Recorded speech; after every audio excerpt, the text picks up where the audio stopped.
மாம்பழத்தை நீங்கள் இன்னும் சும்மா கட் பண்ணி பழமாகவே தான் சாப்பிட்டுட்ருக்கீங்களா? இன்னும் வித்தியாசமான நிறைய ரெசிபீஸ் இருக்குங்க. நிறைய நம்ம செட்டிநாடு குக் புக் சேனலில் போட்டிருக்கோம். நீங்கள் இன்னும் சப்ஸ்கிரைப் பண்ணலன்னா சப்ஸ்கிரைப் பண்ணிக்கோங்க. பழத்தை வச்சும் மாங்காயை வச்சும் எக்கச்சக்கமான ரெசிபி போட்டிருக்கோம். இன்றைக்கும் அதே மாதிரி ஒரு வித்தியாசமான ரெசிபி தான். மாம்பழத்தை வச்சு சூப்பரான ஒரு டிஷ்ஷு செய்ய போகிறோம். இது வித்தியாசமாக இருக்கும். மாம்பழம் பொதுவாக தயிர் சாதத்தோடு சேர்த்து சாப்பிட்றவங்க அப்படின்னா இந்த ரெசிபி உங்களுக்கு ரொம்ப பிடிச்சதாக இருக்கும் அப்படின்னு சொல்லலாம். எண்ணெய் கத்திரிக்காய் குழம்பு வச்சுருக்கேன். எண்ணெய் கத்திரிக்காய் குழம்பு சூப்பராக இருக்கும். இது செட்டிநாடு பகுதியில் ரொம்ப ஃபேமஸான எண்ணெயிலே வதக்கி செய்யக்கூடிய எண்ணெய் கத்திரிக்காய் குழம்பு. இளம் வெஞ்சனம் அப்படின்னு பார்த்திங்கன்னா பீட்ரூட்டு பொரியல் நல்லா ஸ்க்ராப் பண்ணிவிட்டு நிறைய தேங்காய் சேர்த்து பீட்ரூட் பொரியல் பண்ணியிருக்கேன். எண்ணெய் கத்திரிக்காய் குழம்பும் பீட்ரூட் பொரியலும் நல்ல காம்பினேஷனாக இருக்கும். மோர் குழம்பு பண்ணியிருக்கேன். இப்போ நம்ம இந்த மோர் குழம்பு வித்தியாசமாக பண்ணியிருக்கோம் அப்படிங்கிறதுனால தான் இந்த வீடியோ ரெடி பண்ணியிருக்கேன். இந்த சீசனுக்கு ஏற்றதாக இருக்கும். சுவை அட்டகாசமாக இருக்கும். சூப்பராக இருக்கும். மாம்பழம் மோர் குழம்பு ரெசிபி பார்க்கறதுக்கு முன்னாடி நம்ம சேனலை சப்ஸ்கிரைப் பண்ணிட்டு வந்துருங்க. டீட்டெயில் ரெசிபி பார்த்துடலாம். வீடியோவை பொறுமையாக பாருங்கள், யூஸ்ஃபுல்லாக இருக்கும்.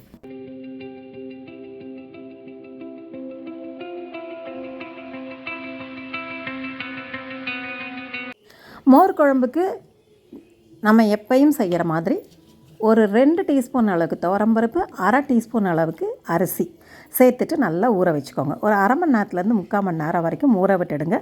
அப்போ நல்லா அரைக்கிறதுக்கு வரும். மாம்பழம் ஒரு பாதி அளவு மாம்பழம் எடுத்து தோல் சீவிட்டு சின்ன சின்னதாக கட் பண்ணி வச்சுருக்கேன். காரத்துக்கு தகுந்த மாதிரி 2 பச்சை மிளகா, 1 இன்ச் அளவுக்கு இஞ்சி எடுத்து தோல் சீவிட்டு அதை 2ஆக கட் பண்ணி வச்சுருக்கேன். சீரகம், மிளகு உங்களுக்கு தேவைன்னா சேர்த்துக்கலாம். மாம்பழத்தை தோல் சீவிட்டு கட் பண்ணிக்கோங்க. ரொம்ப பழமாகவும் இருக்க வேண்டாம், ரொம்ப காயாகவும் இருக்க வேண்டாம். இந்த மோர் குழம்புக்கு அரை பழமாக இருந்தது அப்படின்னு சொன்னால் நல்லா இனிப்பு புளிப்பு கலந்த மாதிரி சுவை அட்டகாசமாக இருக்கும். நான் அந்த மாதிரி அரை பழம் தான் எடுத்து பாதி பழத்தை தோல் சீவிட்டு கட் பண்ணி எடுத்து வச்சுருக்கேன். இது 2லேருந்து 3 பேர் வரைக்கும் மோர் குழம்புக்கு தாராளமாக போதுமானதாக இருக்கும். தயிர் ரொம்ப புளிக்காத தயிர் நல்லா பீட் பண்ணி எடுத்து வச்சுருக்கேன். இப்போ நம்ம ஊற வச்ச துவரம்பருப்பு, பச்சரிசி, இஞ்சி, பச்சை மிளகா சேர்த்துருக்கேன். 2 மல்லி வேணும்னாலும் சேர்த்துக்கலாம். இது எல்லாமே உங்கள் இஷ்டம்தான், ஆப்ஷன் தான். மிளகு, சீரகம் கொஞ்சம் சேர்த்துக்கலாம். நல்ல மனம் நல்லாயிருக்கும். ஜீரண சக்திக்கு ரொம்ப நல்லது. மல்லிங்கிறது உங்களோட ஆப்ஷன். அப்படி இல்லைன்னா கொத்தமல்லி தழை கூட சேர்த்துக்கலாம். அதை தூவியும் சாப்பிட்லாம். இது எல்லாமே நம்மளோட விருப்பம்தான். நான் இப்போ இஞ்சி, பச்சை மிளகா, துவரம்பருப்பு, பச்சரிசி, கொஞ்சோண்டு சீரகம், மிளகு, ஒரு 2லேருந்து 3 டீஸ்பூன் அளவுக்கு துருவின தேங்காய், இதை எல்லாத்தையும் சேர்த்து நல்லா நைஸாக அரைச்சி எடுத்துகிட்டு வந்துட்டேன். நல்லா நைஸாக அரைச்சிக்கோங்க. ரொம்ப ஸ்மூத்தாக இருந்ததுன்னா ரொம்ப நல்லாயிருக்கும். ஸ்மூத்தாக அரைச்சி ரெடியாக வச்சுக்கோங்க.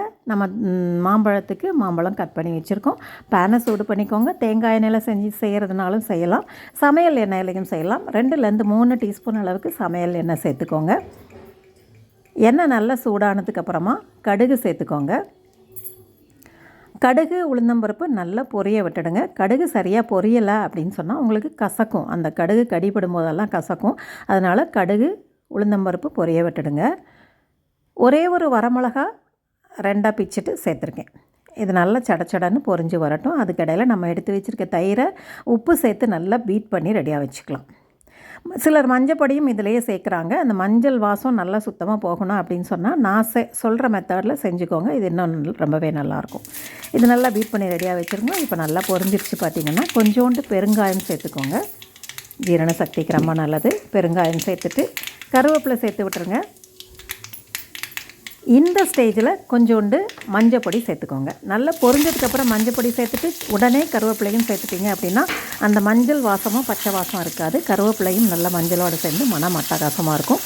ஒரே ஒரு மீடியம் சைஸ் தக்காளி எடுத்து பொடி பொடியாக கட் பண்ணிவிட்டு சேர்த்துருக்கேன். இது ஆப்ஷனல் தான். எனக்கு இது பிடிக்கும் தக்காளி டேஸ்ட்டு அப்படிங்கிறதுனால சேர்த்துருக்கேன். ஒரு சின்ன குட்டி தக்காளி அல்லது பாதி தக்காளி கூட சேர்த்துக்கோங்க. இது நல்லா சேர்த்து நல்லா வதக்கிடுங்க. இந்த தக்காளி நல்லா வதங்கிடட்டும். இது ஓரளவு வதங்கி வரும்போது தான் நம்ம கட் பண்ணி வச்சுருக்க சூப்பரான அரை பழமான மாம்பழத்தை சேர்த்துக்கிறோம்.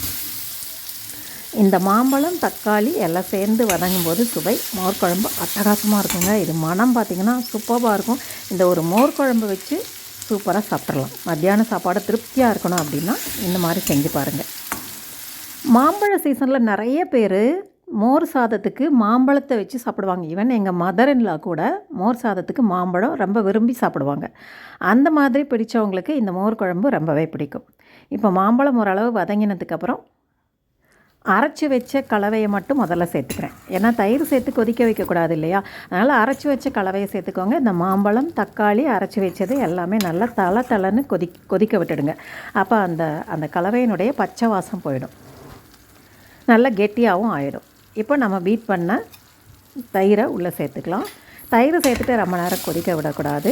தேவையான அளவு தண்ணியும் சேர்த்துக்கோங்க. தண்ணி சேர்த்துட்டு மிதமான தீயில் நல்லா சுற்றி பார்த்திங்கன்னா பபுள் வரும். அந்த ஸ்டேஜில் நம்ம இறக்கிடணும். இப்போ கொஞ்சோண்டு உப்பு சேர்த்துக்கிறேன். உப்பு சேர்த்து நல்லா கலந்து விடுங்க. நான் இப்போ காமிக்கிறேன். ரொம்ப நேரம் கொதி விட்டுடாமல் சுற்றி அப்படியே பபுள் வரும். நல்லா பொங்கி வர ஸ்டேஜில் ஸ்விட்ச் ஆஃப் பண்ணிடணும். ரொம்ப நேரம் கொதிக்க விட்டோம் அப்படின்னா தெரிஞ்சு போயிடும், டேஸ்ட்டும் மாறிடும். தயிர் சேர்த்திங்கன்னா லைட்டாக சுற்றி கொதி வரும்போது ஸ்விட்ச் ஆஃப் பண்ணிடணும். அப்போ தான் சுவை அட்டகாசமாக இருக்கும். மாம்பழ மோர் குழம்பு செய்யறது ரொம்ப ஈஸிங்க, சுவை அட்டகாசமாக இருக்கும். இந்த ரெசிபி பிடிச்சிருந்தது அப்படின்னா செஞ்சு பார்த்துட்டு எப்படி இருந்ததுன்னு கமெண்ட் பாக்ஸில் சொல்லுங்கள். வீடியோ பிடிச்சிருக்கு அப்படின்னா நிறைய பேருக்கு ஷேர் பண்ணிக்கோங்க. எல்லோரும் இந்த சுவையை ரசிக்கட்டும். இது கூட நான் காமிச்ச மாதிரி எண்ணெய் கத்திரிக்காய் குழம்பு, பீட்ரூட் பொரியல் தான் இன்றைக்கி ஸ்பெஷல் ரெசிபி. இந்த ரெசிபி எனக்கு ரொம்ப இஷ்டப்பட்டு செஞ்சது, விருப்பமாக இன்ட்ரெஸ்ட்டாக செஞ்சதுனால உங்களுக்கு வீடியோ எடுத்து போட்டிருக்கேன். சுவையை ரசிக்கலாம் வாங்க. தேங்க்ஸ் ஃபார் வாட்சிங்.